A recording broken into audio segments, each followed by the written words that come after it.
Thank you very much. I'm Richard Jordan, chairman of the conference. I'm going to just introduce Khalid Dawood, who will introduce the speakers. So, Khalid, thank you very much for moderating this session, and I turn it over to you, and I will return in about 3 minutes. So our next speaker is Dr. Rosalind Peterson. She's the California president and co-founder of the Agriculture Defense Coalition, formed in 2006 to protect agricultural crop production from uncontrolled experimental weather modification programs. A very interesting topic, you know, for a non-specialized person like myself. But also very interesting in her CV that we have with you is also her extensive efforts to protect drinking water supplies from toxic chemical contamination in Martinez, California. That's a very interesting topic, of course, and I was actually wondering myself whether you can tackle whether the same experiments that you're holding in California could be extended to other world countries, particularly poor and developed countries like where we come from. Thank you. Thank you. Good afternoon, ladies and gentlemen, Mr. Chairman. It is a pleasure to be here to speak with all of you today. One of the things that I would like to say is that we are in a global drumbeat right at the moment talking about climate change and global warming. One of the things that is affected by climate change is agriculture. But some of what we are seeing is man-made, but man-made in a different way than you may guess. Weather modification programs, experimental ones done by private companies, done by the United States government, done by states across the United States are underway. There's more than 50 of them in operation across the United States.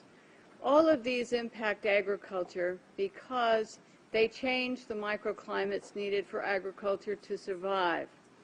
None of these programs that I know of today, and this is all public record, are available at any time with oversight, agricultural oversight or public oversight. These programs impact agriculture, and there are programs around the world. International corporations are modifying our weather all the time, and they're modifying it in ways that cover thousands and thousands of square miles. Most of it is chemically altered, so that what happens is that we are putting chemicals, ground-based chemicals that are shot into the air, or chemicals coming from airplanes that change and modify our weather. So one of the things that I'm concerned about and that we need to address in the future is how these programs are impacting microclimates needed for our crops to survive and needed for pollination. If we change the growing season, the pollinators may not survive, and also our crops, our flowers, and our tree crops may not get the pollination needed. So one of my areas is looking at this situation to see if we can begin to put under control experimental and other types of weather modification programs. The other issue is that a lot of times we're talking about mitigation for climate change. It's rather an undefined term at this period of time. And so what happens is that many times we're talking about artificially putting chemicals like sulfur or particulates into the atmosphere in what they call geoengineering schemes to reduce and help the planet, supposedly, but help the planet to not go through such a tremendous global climate change and to mitigate global warming. However, the incidence of putting chemicals into our atmosphere is going to change and impact agricultural crop production. And if you take and you put up into our skies chemicals to reduce the amount of sunlight reaching the earth, you are going to begin to reduce crop production. Studies at the University of Illinois on corn crop production show reductions. Without the process of photosynthesis, whereby plants from direct sunlight gain the energy to grow, to produce crops, we are going to find ourselves, if we mitigate in that direction, impacting the crop production not only here in the United States, but worldwide.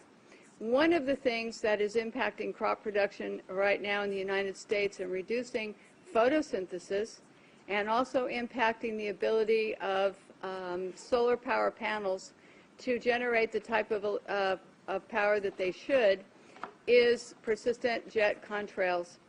NASA talks about persistent jet contrails as exacerbating global warming because they trap warmth in the atmosphere when they produce cirrus and man-made clouds. NASA also talks about that that these aircraft leaving persistent contrails are changing our climate. And when they change our climate to the degree that one jet can leave a persistent jet contrail, which will spread across our skies from what this picture up here on my left on the screen looks like, which is a trail left by a jet, that trail can expand to 4,000 kilometers and last for 20 hours. This was unheard of in the early 60s and the 70s, and it wasn't until the late 1980s that there was a change and we started to have persistent jet contrails that persist. NASA studies show that part of our global warming problem could be attributed to these types of contrails and the jets that leave them.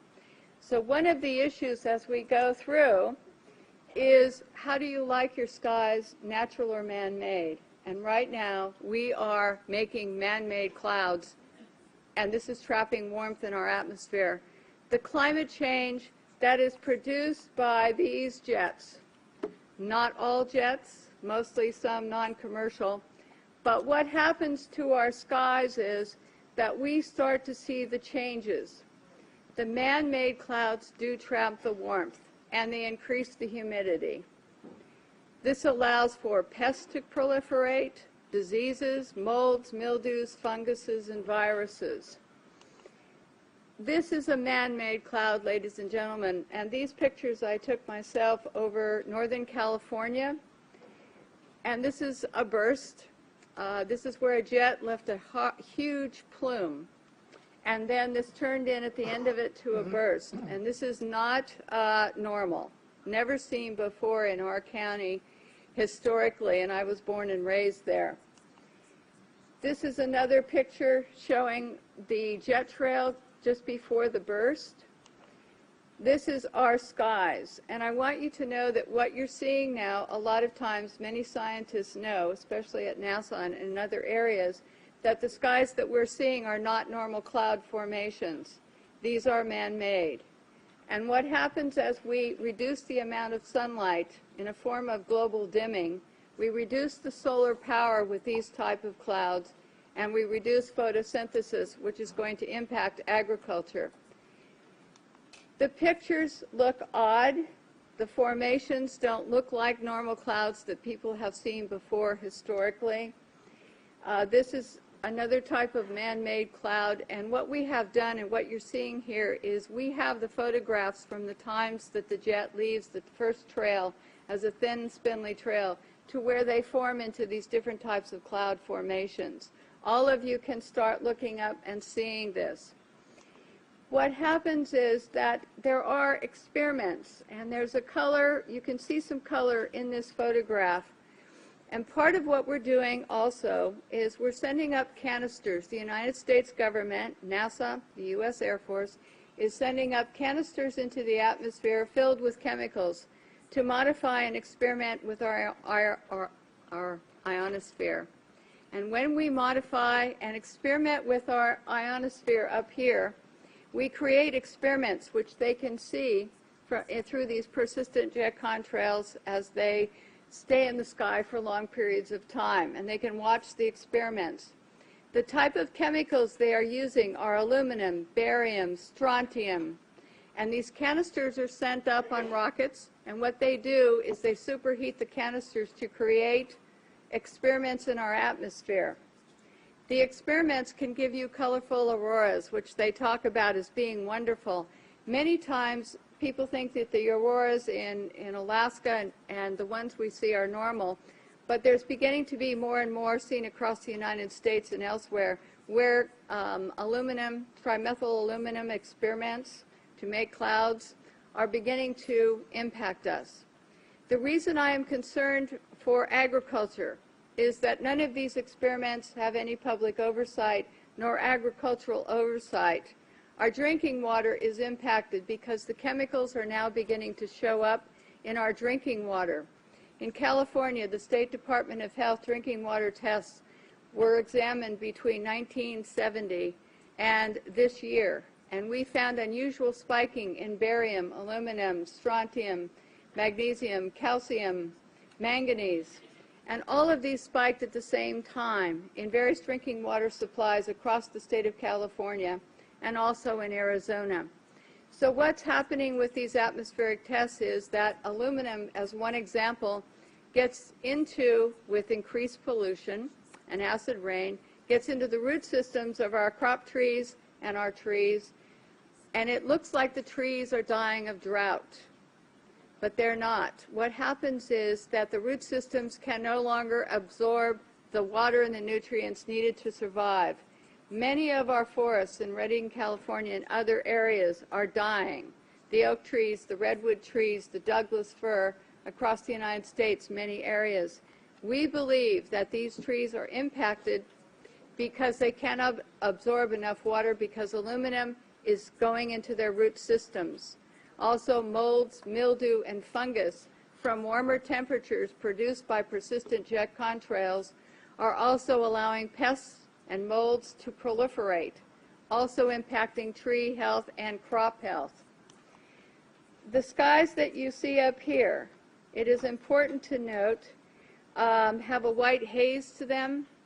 When crossing the United States 2 days ago, we saw this man-made produced haze all the way across the United States.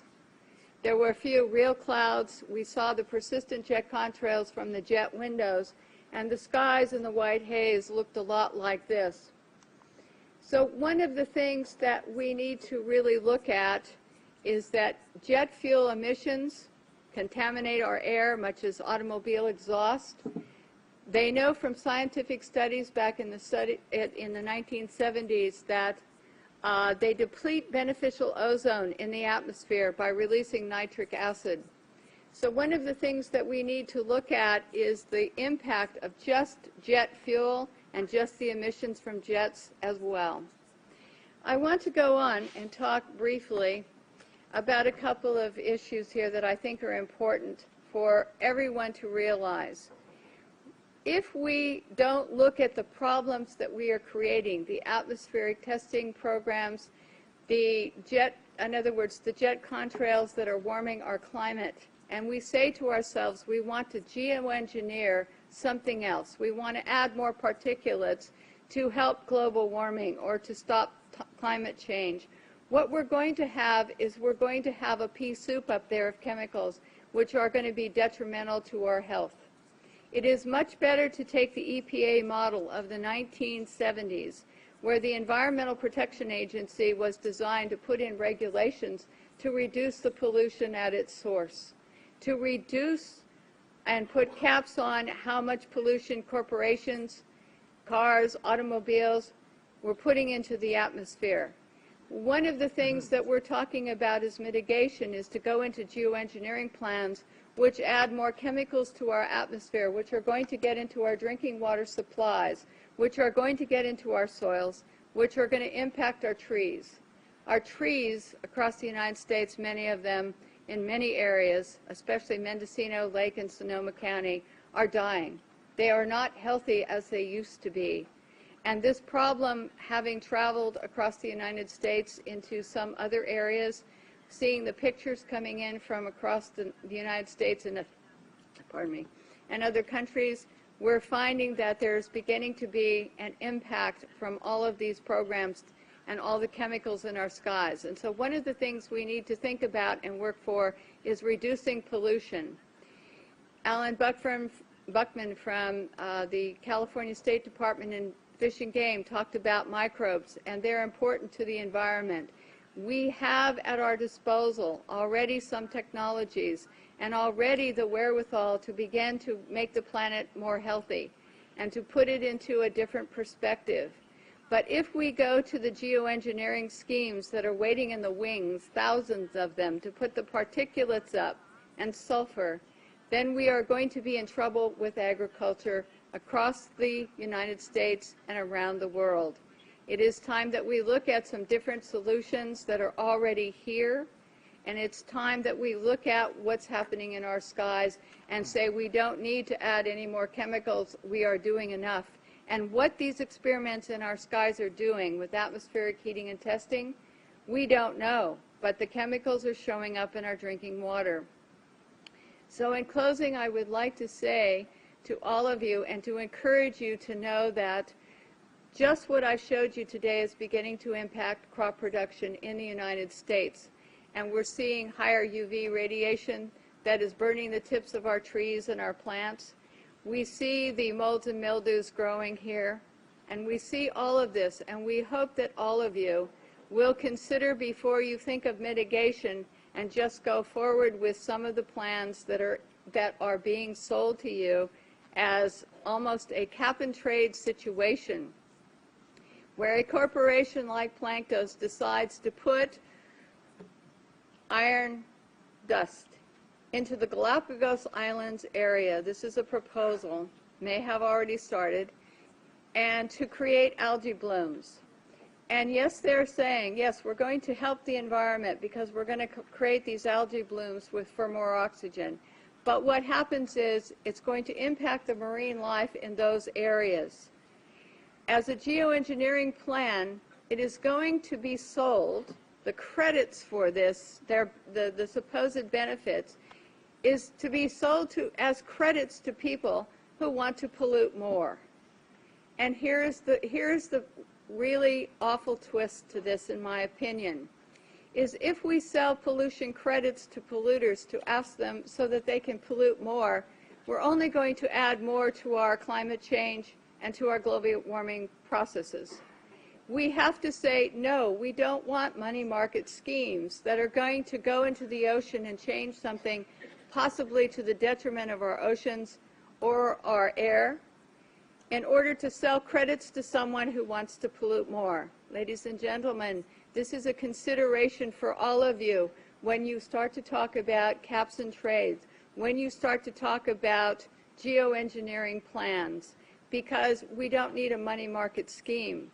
We need to have and use the microbes available to us, the science available to us to reduce the pollution that we're putting into the atmosphere. And we need a new direction, and I think that this might be a good one. So I hope that all of you will consider what I have to say today, and I want to thank you once again for listening to what I had to say. Thank you.